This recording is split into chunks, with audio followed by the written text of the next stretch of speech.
ओम शांति। बाबा ने बहुत सुंदर एक बात सुनाई थी कि जिन बच्चों का लंबे समय से बहुत अच्छा अभ्यास होगा वो अचानक के पेपर में पास हो जाएंगे। और पास होने का ही अर्थ है स्थिति ना हिले, परेशान ना हो, डुलायमान ना हो, खुशी ना चली जाए, क्या होगा, कैसे होगा, ये क्यों होगा, ये ऐसा नहीं होना चाहिए था। बाबा ने मदद नहीं की। इन सभी क्वेश्चनों से परे स्वीकार कर लें और अपने मन को शांत करें, अच्छी स्थिति में रहें तो लंबा समय ज्ञान योग का अभ्यास, ज्ञान का कहने का अर्थ है कि ज्ञान की बहुत अच्छी पॉइंट्स जो बाबा ने हम बच्चों को सुनाई हैं, ड्रामा का ज्ञान दिया है और बहुत सारे सूक्ष्म राज जो बाबा ने बताए, हम उनकी प्रैक्टिस करते रहें, उन्हें अपने जीवन में लाते रहें। बातें तो सबके पास आती हैं, लेकिन जो देखो आगे बढ़ रहा है उसको बहुत सारे सीन को देखना ही पड़ेगा और जो खड़ा है उसे पार क्या करना है। और जो तेज पुरुषार्थी है महान कार्य करने के लिए घर से निकले, उन्हें अनेक बाधाएं और अनेक परीक्षाओं को पार करना ही होगा। हमें इन बातों के लिए तैयार होना चाहिए। तो बाबा कहा करते थे, अपने से बातें करो कि परीक्षा बड़ी या मेरी स्थिति बड़ी, परीक्षा क्यों आई ये ना सोच करके मुझे परीक्षा से ये मार्क्स लेने ये विचार करो। तो बहुत अच्छा स्नेहपन का अभ्यास, ड्रामा पर स्थित साक्षी भाव, बाबा के साथ के अनुभव और जो कुछ हो रहा है संसार में वो कल्याणकारी है, क्योंकि सब कुछ अच्छा होगा। और अपने आप को लंबे समय से समेटना, क्योंकि पुरुषार्थ तो बहुतों ने किया, बुद्धि तो बहुत उलझी हुई है, एकाग्र मन नहीं होता। लेकिन यदि विस्तार को समेट लिया होगा और एकाग्र मन से बाबा को याद किया तो ठीक समय में हमें ये बात टच भी होगी और हमें तैयारी भी कर सकेंगे। लेकिन असली बात तो ये है कि हमें अपनी स्थिति को ऐसा बनाना है कि तैयारी की जरूरत ही ना पड़े, हम सदा ही तैयार रहें। वैसे तो बाबा क्लास में पूछा करते थे कि तैयार हो, तो सब हाथ उठाते थे कि हम तैयार हैं। मृत्यु के लिए भी सब तैयार नहीं होते, ना जाने क्या क्या याद आता है उसको। घर जाने के लिए एक तो तैयार होना, हो तैयार या ना हो, लेकिन जब जिसका समय आ जाएगा तो जाना ही पड़ेगा।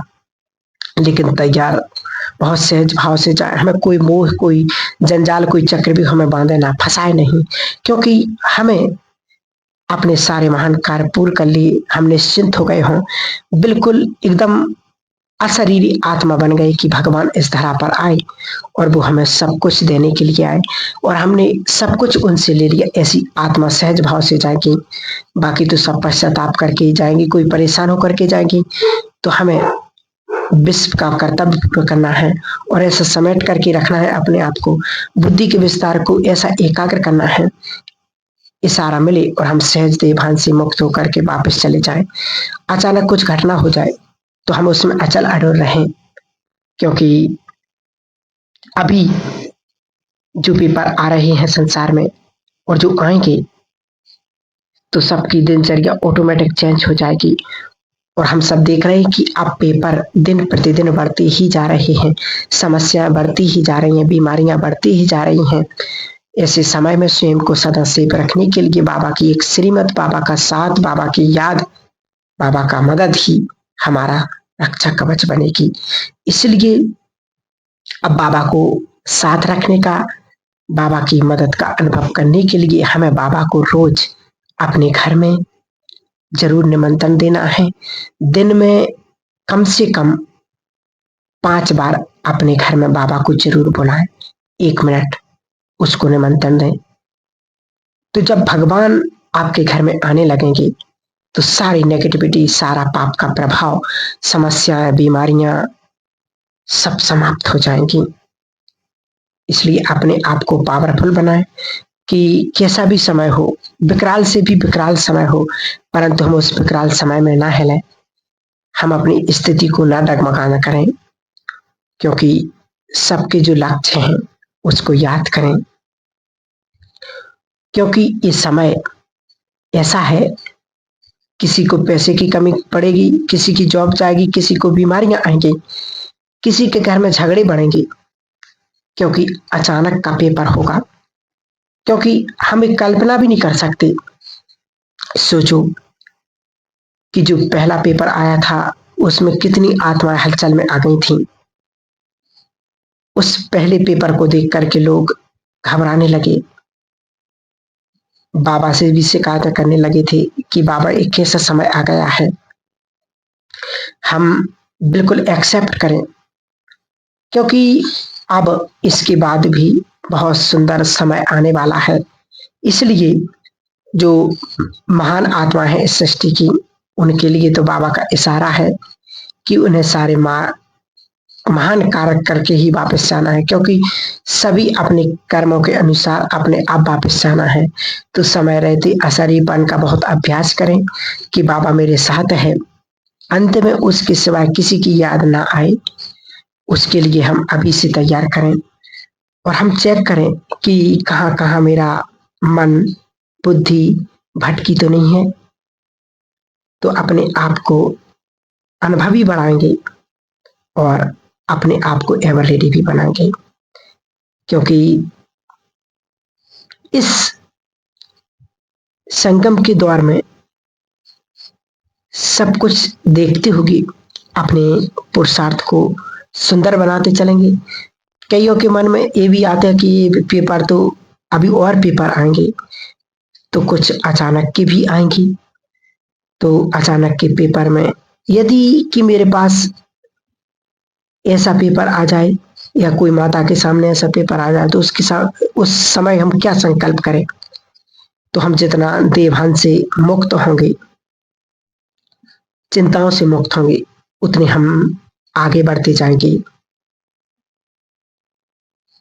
तो इस समय को देखते हुए अपने आप को मोल्ड करना, यही समझदारी है और यही श्रेष्ठ आत्मा की निशानी है। क्योंकि बाबा ने कहा भी है कि लाइट, ये इलेक्ट्रॉनिक साधन सुविधाएं एक दिन सब मिटने वाली हैं और ये समाप्त होते ही अनेक आत्मा डिप्रेशन में चली जाएगी, क्योंकि कईयों का उसी पर ही जीवन चल रहा है। सारे काम काज कंप्यूटर पर आधारित हो चुके हैं, लेकिन ये अभी होने वाला नहीं है, क्योंकि ये भी लास्ट में होगा जब महाविनाश होगा। और ऐसे समय में हर आत्मा प्राचीन सभ्यता में लौट आएगी, वही लालटेन, वही हाथ का पंखा, सब कुछ होने वाला है। बस अंतर इतना है कि जो इस सृष्टि पर परिवर्तन होंगे उसे हमें स्वीकार करना होगा और नए मार्ग निकालने होंगे, क्योंकि ये होगा अवश्य। ये सब चीजें आई हैं, तो जो भी चीजें आई हैं वो जाएंगी भी जरूर। और उसके पहले भी संसार सुखी था, सब कुछ कारोबार अच्छे चलते थे, और उसके बाद भी सुखी रहेगा, क्योंकि आज के समय में लोगों की इच्छाएं कामनाएं बहुत बढ़ चुकी हैं और जो कुछ होगा उसके लिए हमें एक्सेप्ट करना बहुत जरूरी होगा। तो जो बाबा मुरलियों में कहते कि 1 सेकंड का पेपर होगा, अचानक का, जैसे हम सीढ़ियों से उतर रहे हैं, अचानक पैर फिसल गया और टांग टूट गई, तो ये अचानक का पेपर होगा। कईयों के एक्सीडेंट भी जैसे हो जाते तो पता ही नहीं चलता कि इनको क्या हो गया, इसी को कहते 1 सेकंड। बाबा ने कहा अंत में दुखों के पहाड़ गिरने हैं, दुखों के पहाड़। सोचो, ये तो है जो बताए, लेकिन सबसे बड़ा दुखों का कारण बनेगा उसका मनोबल, क्योंकि जब उसको दिखाई देगा कि उसके प्रियजन जा रहे हैं, जिसमें उसके प्राण समाये थे, वो सब चले गए, तो मेंटली इफेक्ट बहुत होगा और बहुतों का मन तो सुन्न हो जाएगा, देखते ही रह जाएंगे, आंखें खुली की खुली रह जाएंगी, देखती रह जाएंगी। उसके बाद आपदाएं भी बहुत आएंगी कि पूरा शहर का शहर, पूरा कंट्री उसमें समा गया, क्योंकि ये होना है। जब प्रकृति अपने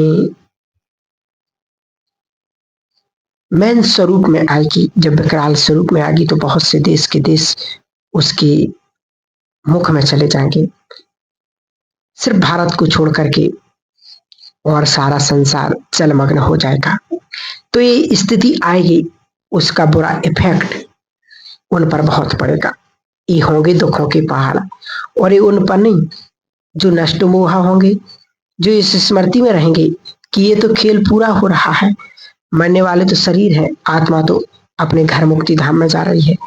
तो ऐसा ज्ञान युक्त होकर के स्वयं को जब देखेंगे तो दुखी नहीं होंगे।